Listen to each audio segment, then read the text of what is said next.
Hi there. Welcome to Peninsula Players Presents, and I'd like to welcome to this program Joel Hatch, who has been with the Players for 4 seasons and done 7 shows there between 1995 and 2014, including the world premiere of The Tin Woman. Joel, welcome. Thank you, Greg. So good to be with you. How are you doing? It's a perfect day in New York. I'm just got back from a 5 mile walk. I feel very happy and healthy. So, Oh, good. Well, as you probably gleaned, Joel lives in New York with his wife Carol, and a little bit about Joel before we start chatting. He started working in Chicago about 1990 and has extensive Chicago credits at pretty much all the major theaters in Chicago. And he's also done some regional theater work. In Starting in 96, he did the national tours of Showboat, Ragtime, and Beauty and the Beast. And then also off Broadway, he did Annie Warbucks in 1993, and then and was at the Players in the middle of a lot of all that, and then in 2008. He did the musical The Adding Machine, which started in Chicago but ended up in New York, and he won an Obie Award and a Lucille Lortel Award for his performance in The Adding Machine. And he went on to continue to work in New York. In 2008, he was in the Broadway production of Billy Elliot. In 2002, you got to Carnegie Hall, mhm, and you did a concert staging of Sound of Music. mhm. Congratulations. Practice, huh? And also in 2012, he was in the Broadway revival of Annie. In 2013, he did the world premiere musical Bull Durham at the Alliance Theater in Atlanta.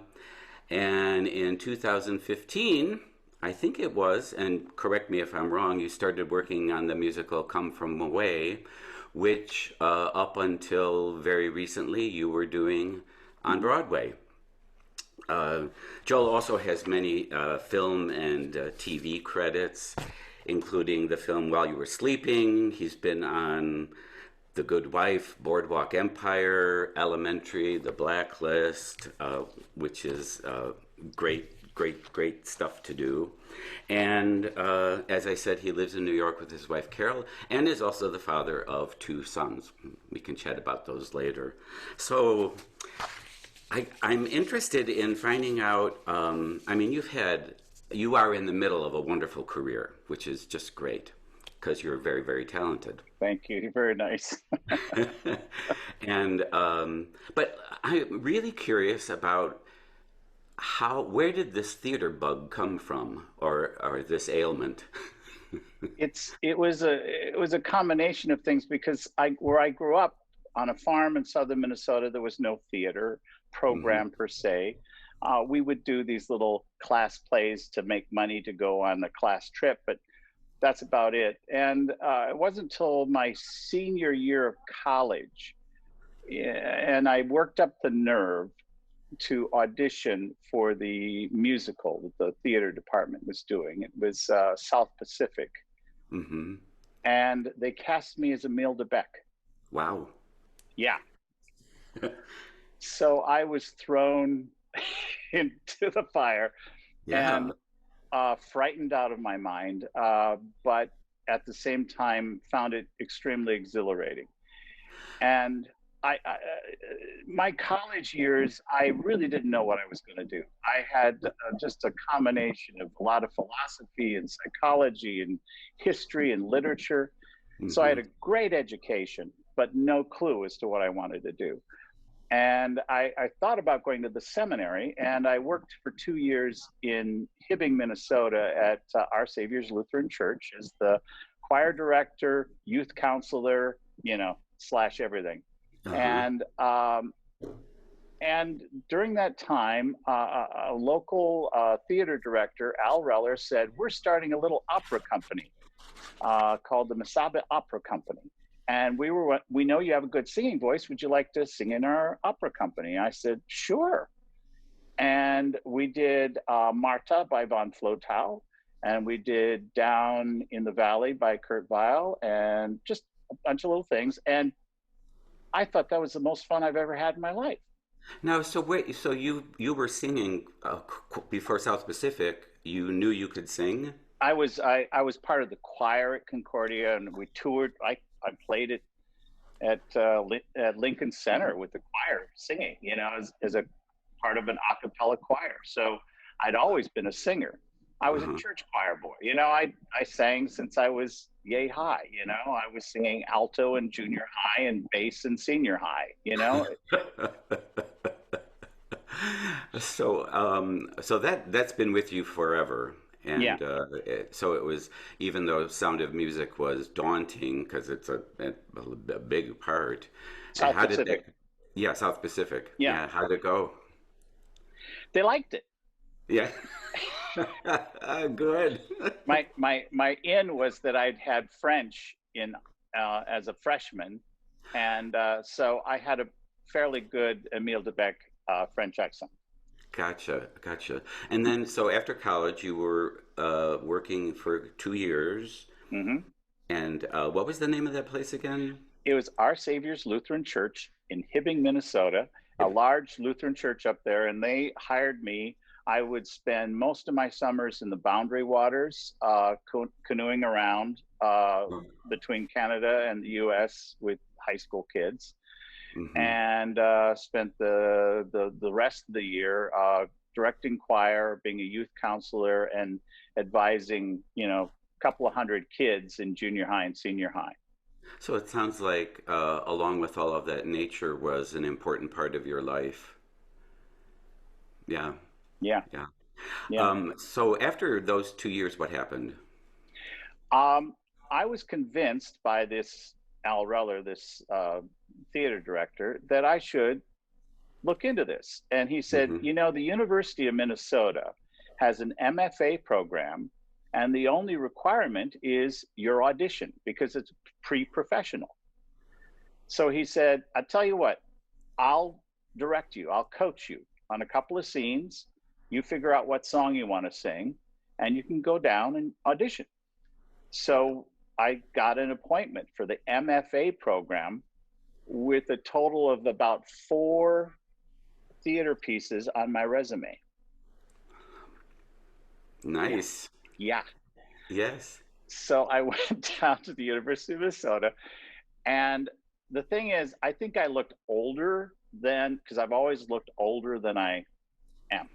Mm-hmm. And I think I looked older than the other MFA students auditioning. So they thought, oh, he can play the character guys. Mm-hmm. So I got in as a freshman, and basically they had me come for a half of a semester, taking some undergrad courses to kind of catch up, like acting 101.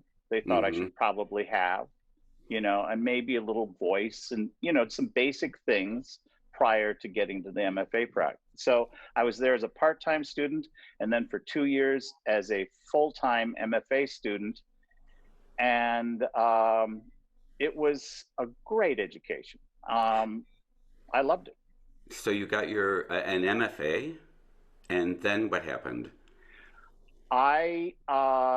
Let's see, 1983, I did 3 years of summer stock as a non-equity actor, Hmm. doing 6 shows a summer In Minnesota? in northern Minnesota, uh, Paul Bunyan Playhouse. Oh, yes. Uh-huh. And then mixed in during the winter, I would do every little non-equity theater I could get into. And so I'd have Hmm. like 13 shows in a year. It was just insane amount of theater I did. And eventually I started getting into better things. Like I started doing character parts for the Minnesota Opera and character parts for the Children's Theater in Minneapolis. Hmm. And then little bigger theaters like Actors Theater of St. Paul, no longer with us. Hmm. And then eventually Chanhassen Dinner Theater, which was the big boy as far as musical theater there, hired me. and I did the last half of the My Fair Lady. They did like 1 to 2 year runs of shows at that time. Mm-hmm. So I did about a year of My Fair Lady, playing everything in it, Mm-hmm. understudying Alfred P. Little and Alfred P. Doolittle and Colonel Pickering, as well as playing every other guy. Uh-huh. And then I did 42nd Street there, playing Burt Berry, the songwriter, and then going on as Julian Marsh for several weeks, because those long runs, you're always going on. And then I did Private Lives. I played the second couple, the not so Mm-hmm. pretty Mm-hmm. couple. That was Yeah. me. Yes. And so I got to do a lot of stuff there. Yeah. But that was Minneapolis. For me, it was there was just so much I could do, Mm-hmm. and then I had very limited opportunities, and eventually I got an opportunity to go down to Marriott Lincolnshire uh, Uh-huh. and do Me and My Girl, and that was the beginning of my move to Chicago. And so you were still living in Minnesota when you did that Yes, show? for I would say the first 2 shows or 3 shows that I was um, doing at the Marriott, they would put me up at the hotel, Mm-hmm. and I would do shows for them. I was an out of town actor Yes. for a while. Yeah, one of my first professional shows in Chicago was at the Marriott when they did, before they did musicals, when Oh, they did Star Vehicles, and I did The Rainmaker there. who was your star? John Gavin, who most people would know from the movie, Alfred Hitchcock movie Psycho. Hmm. Tall, dark, and handsome, and great with audiences. Yeah, they loved him. Carrie Walker told me lots of stories about those days. Yeah. The rest of the cast was great. Hmm. They were really really terrific, and it was a really good experience. And so you started working all around Chicago then once you got here. Um, It took a little while. mhm, About 5 years I did mostly musical theater, and mhm. then eventually I got to do some other things. Yeah. Yes, at you did stuff at Writers Theater, Northlight, Goodman, Chicago Shakes. Were we in that Merry Wives together?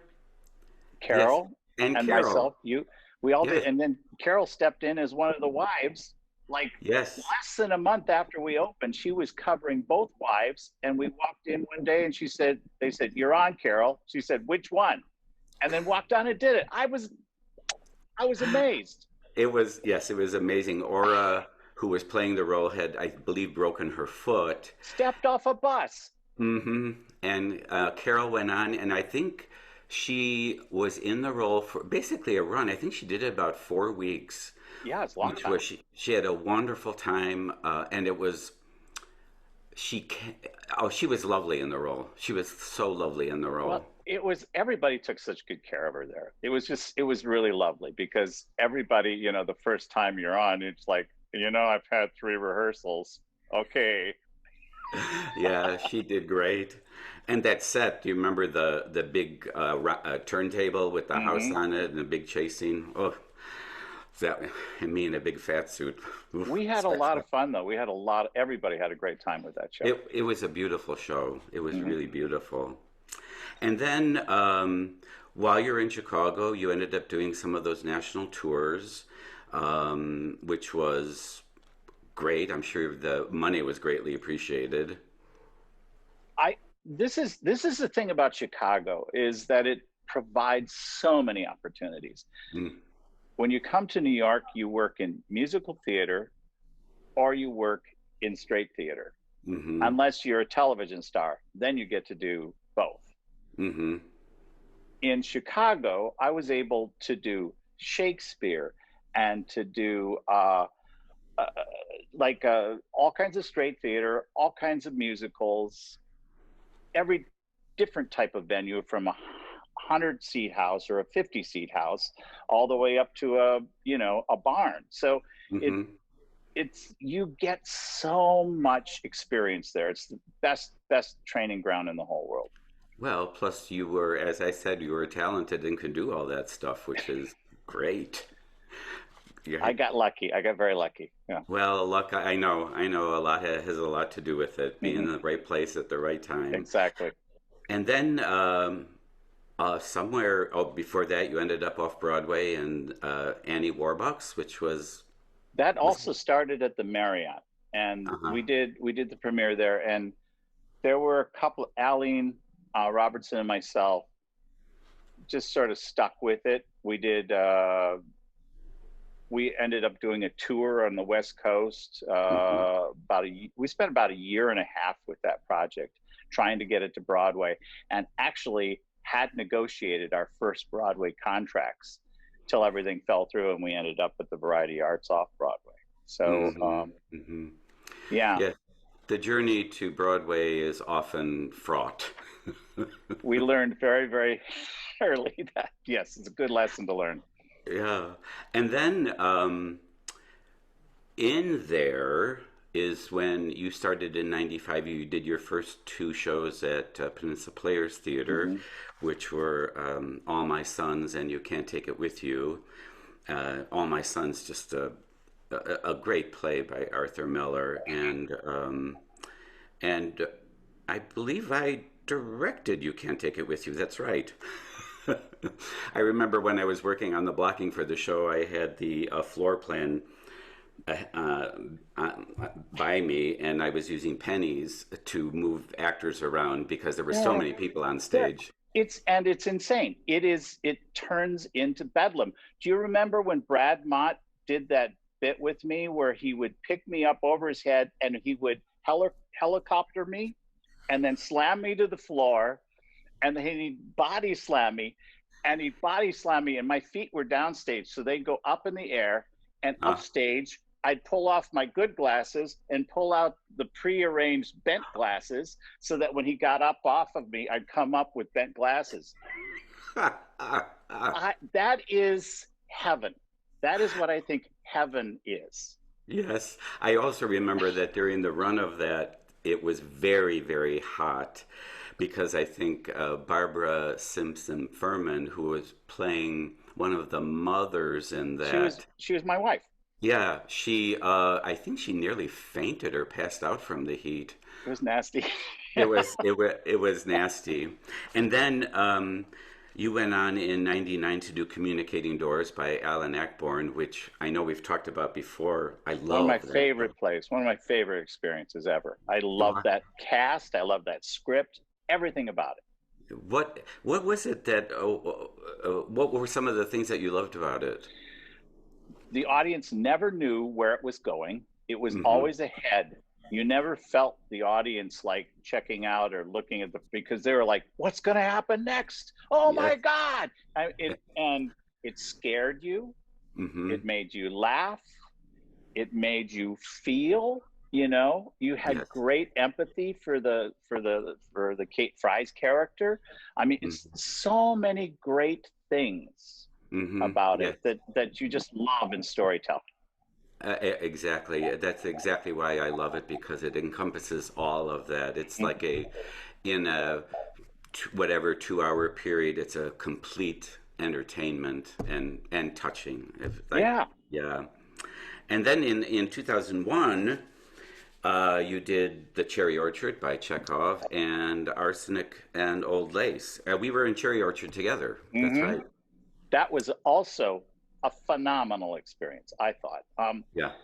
Think about this. Bob Thompson, who had been Hmm. there, the man, oh, like the guiding light of that stage for all of those years, Hmm.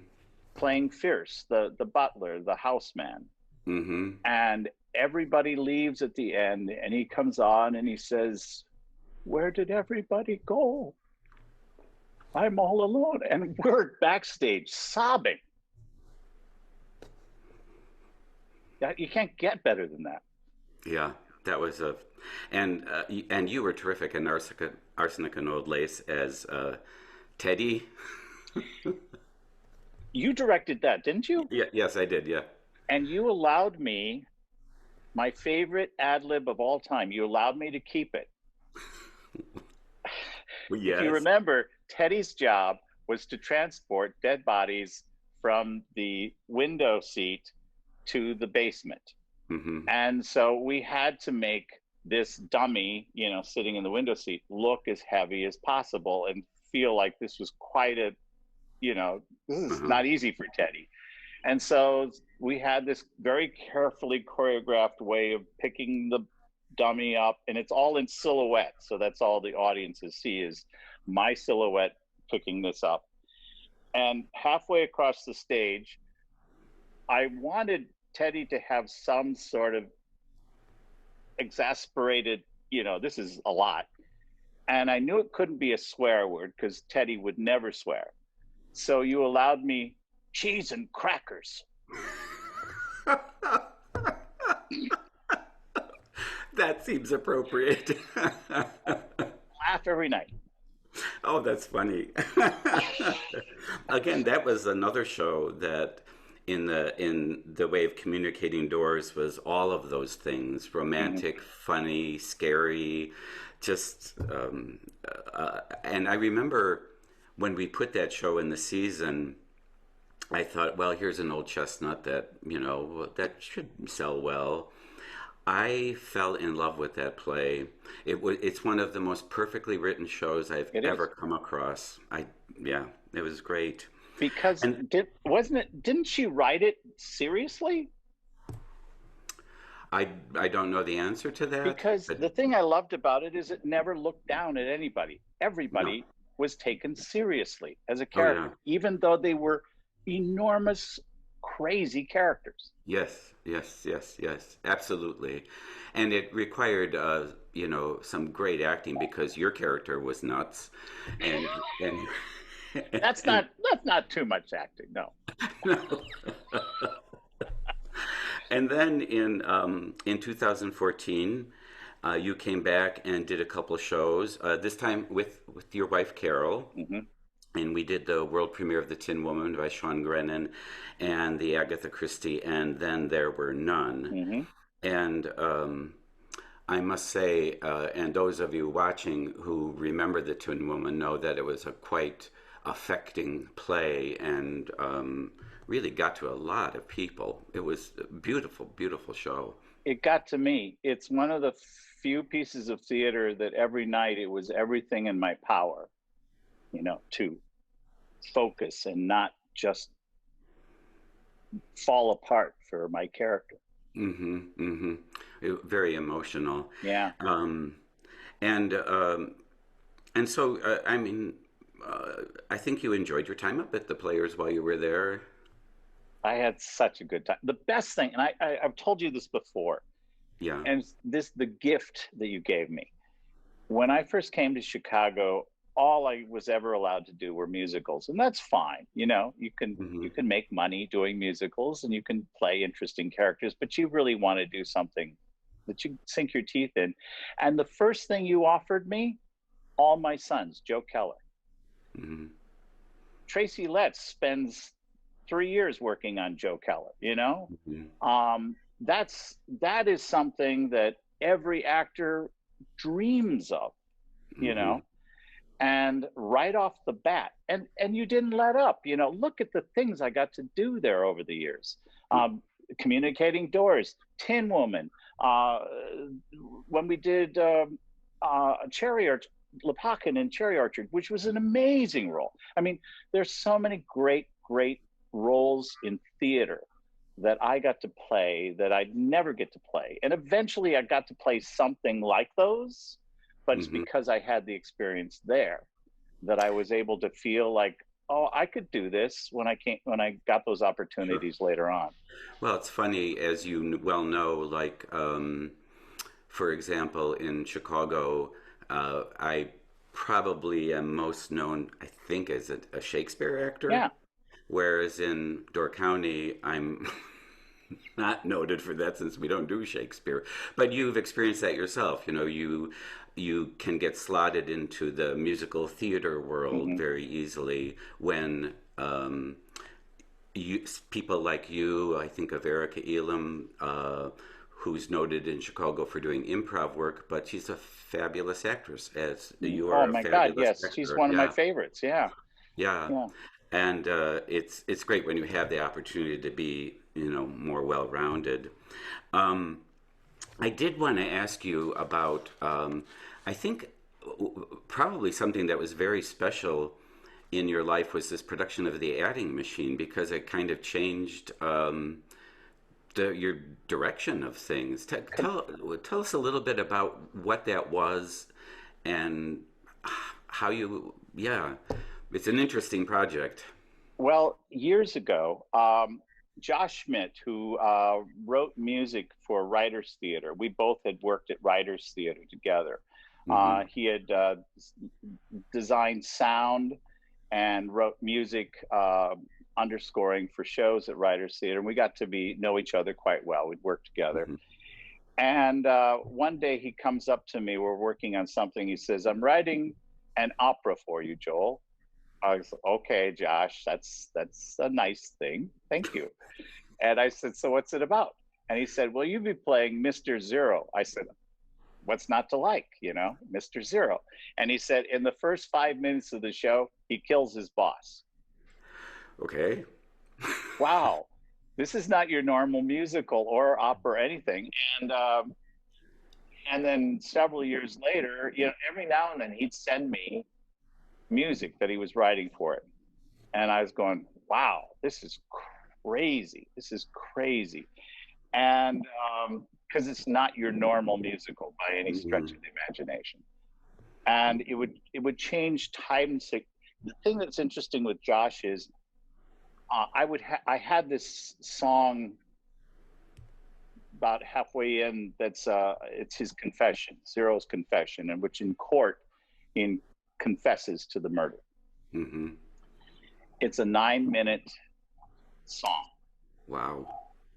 And in that 9-minute song, the time signatures and keys change, I don't know how many times, but basically explained to me, he said, "I know there's a lot of time signature changes, but if you are sync into those, they are a new beat.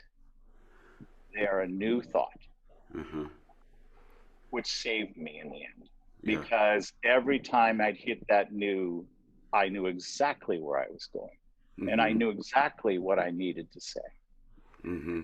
And it became probably the easiest song I've ever sung in my life, although it was the hardest to learn Hmm. Hmm.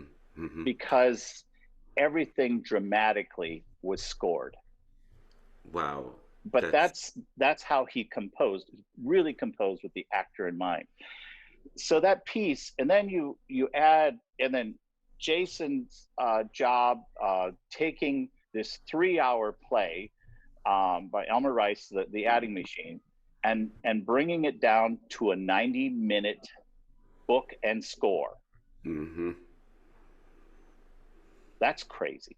And then you add David Cromer, um, who who is directed just it. who directed it and just about to bust through and become huge everywhere. But we got to have him on the way up, and so can imagine doing it at Next Theater in Evanston, which is the tiny little auditorium for a grade school. Hmm. That musical exploded that little place. Yeah. And so we were lucky enough to get reviewed by the New York Times, and then a producer from New York came in and saw it, and it had seen it in previews and decided he wanted to bring it to New York before the New York Times review even came out. So that was pretty Wow. exciting. Yeah. And then we took it in to New York to Minetta Lane, and think about this for Chicago, little company of actors from Chicago. Minetta Lane is where Balm of Gilead was done by Steppenwolf many, Hmm. many, many, many years ago. Hmm. And so that was like a feeling of a rite of passage for this little troop of Chicago friends. So you Hmm. have Jeff Still and Amy Warren and all these wonderful friends from Chicago, plus some a new filling out from New York, the rest of the company, and it was a magical time. It was Yeah. just magical.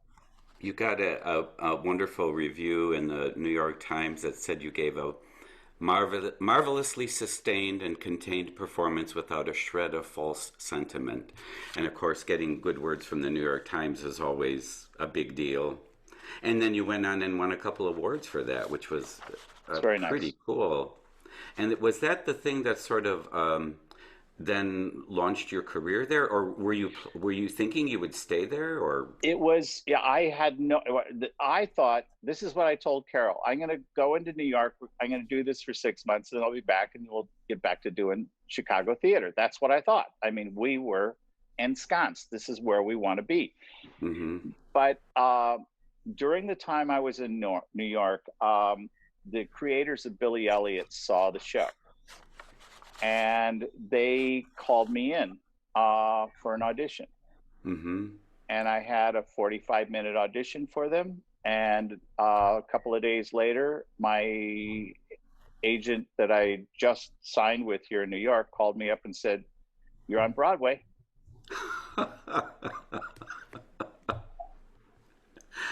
What do you do? But what did you do? I went to Broadway. I called Carol, said, "Honey, you're going to have to sell the house, empty it Oh my out, God. and move everything to New York all by yourself." And, in the meantime, she was also doing theater, you know, Yeah. and I think she was doing As You Like It up at or was it Allswell? But I can't remember, up at Writers Theater. Uh-huh. And yeah, amazing. Because you couldn't get away. Well, she insisted I come home one Monday to empty out the workshop in the garage. She wasn't going to Okay. touch that. Okay. Everything else, she moved. So you did Billy Elliot for like 3 years. 3 years. Wow.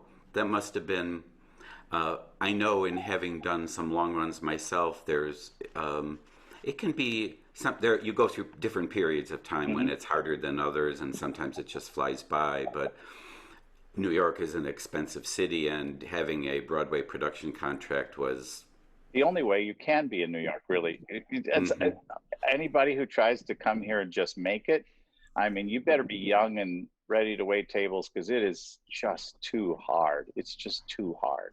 it's a challenging place not just to Yeah, work, but just to live there. yeah. Just and then after 3 years of that, you went on and did the Annie, the Broadway Hmm. revival of that, Hmm.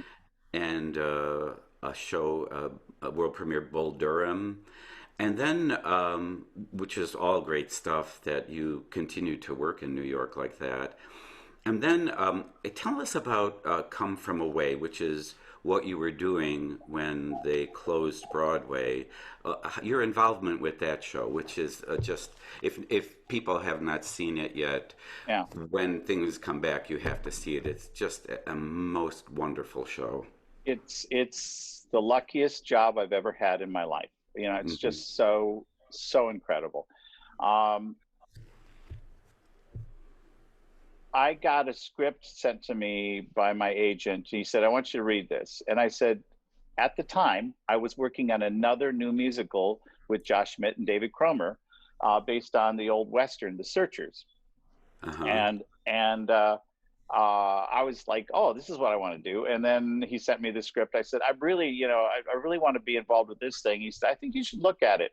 And I opened up the script, and musical scripts are not my favorite reading because generally it's like a little bit of book and then lots of lyrics, which I'm not hearing the tune to, and I really don't know how this works. And then a little hmm bit of book and then lots of lyrics, and oh, that's pretty. And it's just not my favorite thing to read. hmm But this was the first time I'd sat down and read a musical book that I couldn't put down.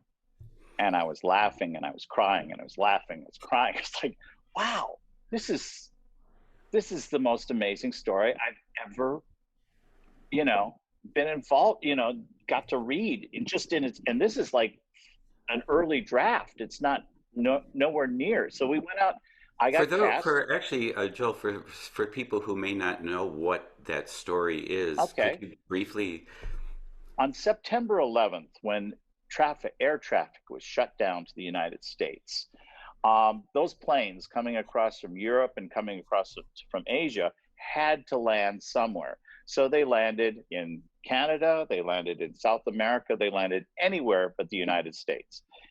And this little town of Gander, Newfoundland, had this huge airport that was built for World War II. It was built to send bombers because it's the furthest point out into the Atlantic Ocean of Mm, North America.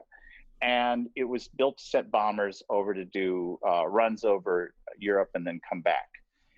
And since then, you know, when jets came along, it started to become less and less important. But it's mhm, still an important base because a lot of U.S. military transport and Canadian transport that need that extra stop before they go across the Atlantic carrying these uh-huh. large cargoes need to land before and refuel before they take off. So this huge airport that could take in 38 planes, 38 big jets from all over the world, but it only had a town of 9,000 people Hmm. and a bunch of other little villages around there. So they had 38 planes land with 7,000 passengers from all over the world, all different religions, all different languages, all different races. And this little town and the little towns around took care of them for 5 days. It's kind of a miracle. Hmm. Hmm. And I get to play Claude Elliott, the mayor, who I've got to know very well. And I also got to play Durham, the mayor of the town next door, who I've also got to know very well. I've also got to play a bunch of other. We all play about 7 or 8 characters, but we have some major characters. Hmm. It's basic, old-fashioned storytelling. We all just grab these characters and start telling story, Hmm. and it's every actor's dream because you're just jumping back and forth between all these different people that you play. And the story moves so fast. It's such a clip. The audience never feels like they're always, oh my God. Oh, and then what? Wow. It's that kind of theater Hmm. that you want to be in. So you never feel like the audience ever checks out on you. They're Yeah. always in it with you. I have to say, And when I saw you in it in New York, I had very high expectations of what the show would be like, and the production I saw with you was far exceeded them. it's crazy, that piece. Yeah. And the thing is, it's always fun for us because we experienced it over many different versions, from La Jolla to Seattle to Washington D.C. to Toronto. We even got to do it on the hockey arena in Gander for people of Gander. Wow. Doing that performance was the most mind-blowing experience of my life Huh. because to have thousands of people, the first lyric, I'm an Islander, it's like we were Wow. the hockey champions of Canada. You know, it Hmm. was insane. Wow. Wow.